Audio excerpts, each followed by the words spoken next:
Continuamos aquí por las pantallas de Logo TV y vamos a presentar a nuestra siguiente invitada. Ella es la psicóloga Elizabeth. Muy buenas tardes, ¿cómo está? Muy buenas tardes, un placer estar aquí con ustedes hoy.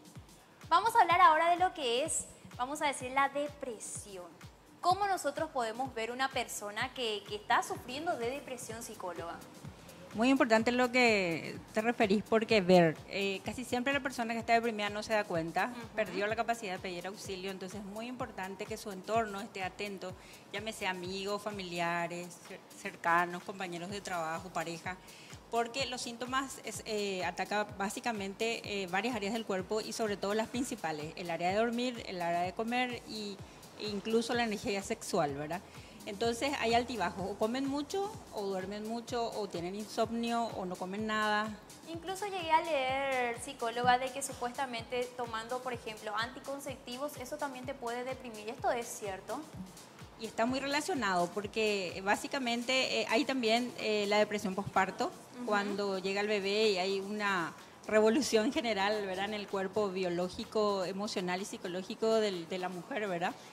Y en realidad el área específicamente de medicamentos dejaría en manos de un ginecólogo porque no es mi área, pero está muy relacionado todo lo emocional, todo lo mental y lo físico en este síndrome o estado.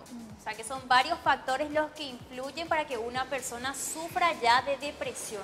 En principio está muy relacionado a una pérdida, porque lo que despierta es profundo sentimiento de tristeza y mucha falta de interés por la vida misma a medida que va prolongándose y con el tiempo, ¿verdad? Yo tengo una consulta que yo creo que va a estar a interés de toda la ciudadanía. ¿Qué pasa cuando una persona come en exceso o de hecho tiene tendencia de que se siente muy flaca? ¿Y qué pasa? Aquí viene la famosa frase, es psicológico. Me pasa algo y yo escucho por ahí, es psicológico nada más. ¿Por qué la gente toma esta frase en el momento de que demuestra una preocupación?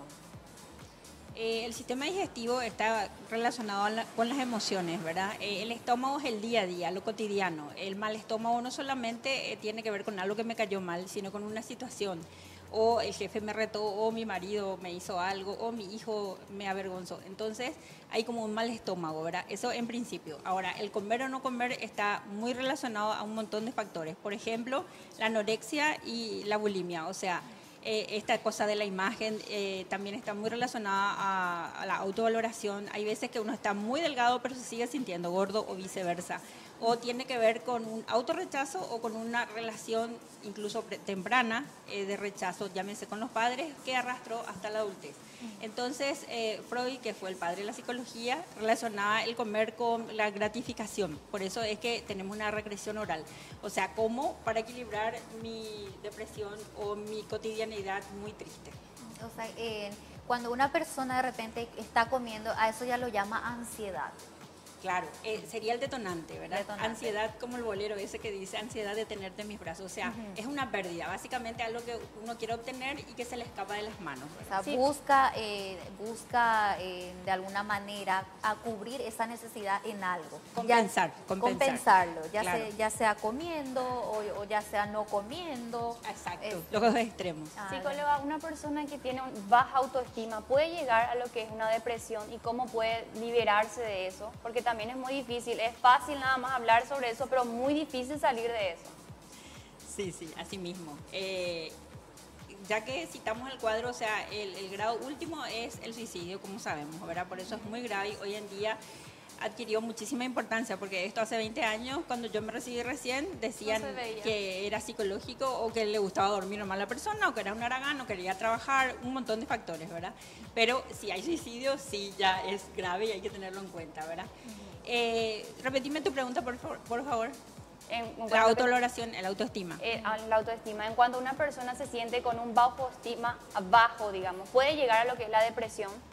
Y ahí nos lleva al concepto general o inicial, que es una desvalorización general, ¿verdad? Es como que la persona se desconectó de su propia esencia en todos los planos, llámese con pensamientos negativos continuos, llámese con emociones negativas, tanto del entorno como de su interior, y a la vez empiezan a complicarse con sus chakras, energético. Por eso, para tratar, hemos usado a lo largo de los años un montón de tratamientos naturales también. Más porque la persona con baja autoestima siente que todo lo que se le está diciendo, digamos, ya le afecta la parte psicológica y eso es lo que le conlleva a lo que lleva al autosuicidio y demás cosas. Así mismo, así mismo. Yo- Porque yo el sentimiento de tristeza cada vez aumenta más y el desinterés. Perdón. Desinterés. Yo tengo una consulta, psicóloga. ¿Cuáles serían, vamos a decirle, los síntomas más vistos, más normales, por decirlo así, para que una persona sepa cuando ya está sintiendo depresión? Le digo de una forma más, vamos a decirle, entendible, porque hay una persona que come mucho, hay personas que come poco y ya no necesariamente sería por una necesidad o alguna pérdida. ¿Cuáles serían los síntomas más fáciles de detectar? En realidad se está combinado con otro cuadro como la anorexia o la bulimia, pero la base es la depresión, ¿verdad? La depresión. Empecemos por decir, hay 4 puntos con la depresión. Primero empezamos con un estrés general, lo que se llama surmenage. Hay cada vez disminución de energía, llámese porque trabaja 16 horas diarias, porque algo le preocupa, una menta donde la persona se está autoexigiendo más de lo que puede dar. Y entonces el surmenage o el estrés excesivo de un día para otro pasa a una ausencia real de energía y ahí empieza el cuadro depresivo. Voy a usar una frase popular como que no le da el cuero. Quiere ir a trabajar pero no puede. Entonces empiezan con varios síntomas físicos, malestar, vómito, no tiene hambre, no durmió nada, pasa todo el día trabajando y ni siquiera concilia el sueño o todo lo contrario, una pérdida y una tristeza tan profunda, una melancolía que no se despierta a veces en 2-3 días, ¿verdad? Y la segunda razón por la cual viene la depresión es ira contenida. Cuántas cosas que tragamos y como que la bomba explota por dentro. La tercera, la única forma que la esencia, el alma, el inconsciente encuentra de conectarse con nosotros. Hace como una luz roja y dice, hello, aquí estoy.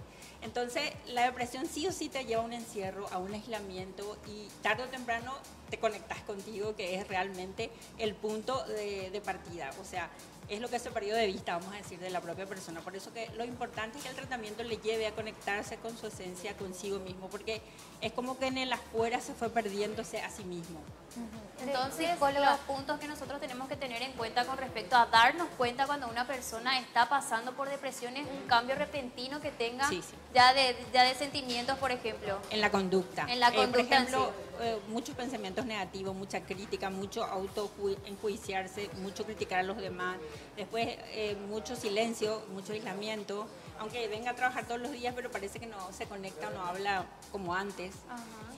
Cuando hay reuniones y no asiste, o se encierra mucho tiempo a dormir, o está mucho tiempo en la casa. O sea, como que hay que estar atento y hoy en día hay grupos, hay talleres de autoayuda, hay lugares, un montón de tratamientos para asistir, ¿verdad? Psicóloga, Antes que sea muy grave. ¿y cómo hacemos que una persona que está pasando por eso y ya se aísla de lo que es la sociedad, cómo volver a incentivarle para que vuelva? Porque ellos tienen ese temor y miedo de estar ahí y que, por ejemplo, le achiquen con su baja autoestima que están teniendo. La verdad que ellos rechazan mucho tratarse, porque no son ni siquiera conscientes de su estado. No estoy loco, o no quiero eso, o ni siquiera lo hablan porque están muy, muy dentro de sí mismos. Ese ¿verdad? punto que mencionaste, por ejemplo, es muy cierto que ellos piensan que cuando vos le decís que está pasando por una depresión y tienen que consultar con un psicólogo ya es algo de locos. Ese es un punto muy importante y el cual no quieren aceptar incluso cuando un amigo se da cuenta de que está pasando por una depresión. Si esa persona no es la que te habla, es un poquito complicado de llegar. Sí, así ¿Qué mismo. palabra, por ejemplo, nosotros les decimos así?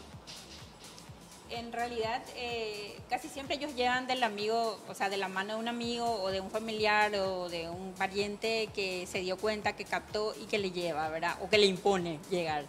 Y llega un momento de acuerdo en el tratamiento en donde se hace como un contrato en donde realmente tiene interés de estar mejor o de volver a ser la persona que era o de lograr sus objetivos.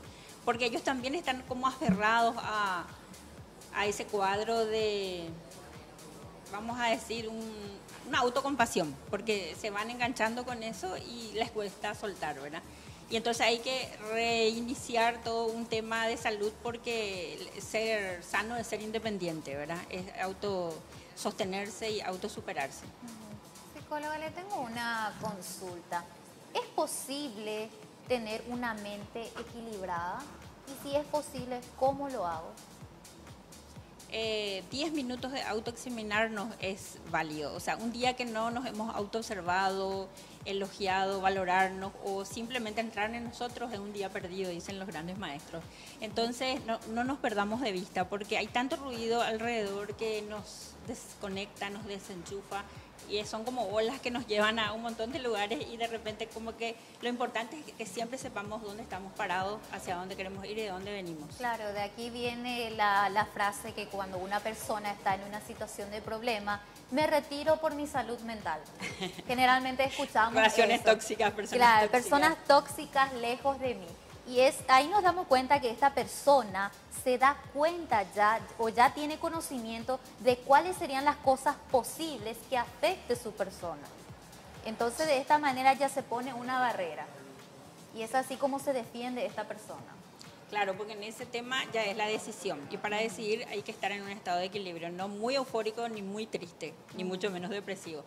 Porque hay cosas o personas que hay que soltar, justo muy oportuno en esta época, empieza un nuevo año, ¿verdad? Y de replantear y hacer mapas y nuevos objetivos, porque tenemos 11 o casi 12 meses nuevos para estrenar. Y entonces el equilibrio emocional, el equilibrio mental,